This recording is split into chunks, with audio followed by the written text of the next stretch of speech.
আমাদের গ্রামের শেষ মাথায় ছিল একটা পুরনো বাড়ি।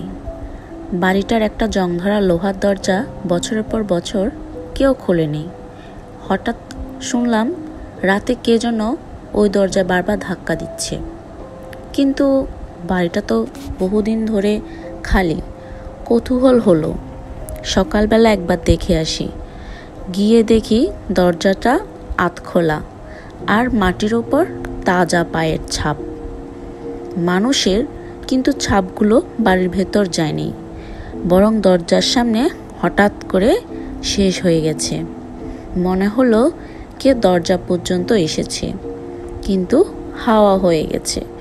আমি ভয় পাইনি, বরং আরও কৌতূহল হলো। যাক, আজকে অর্ধেক বললাম। এর পরের পার্ট কে কে শুনতে চান আমাকে অবশ্যই কমেন্ট করে জানাবেন। আর আমার ভিডিওটা কেমন লাগলো কমেন্টে বলবেন।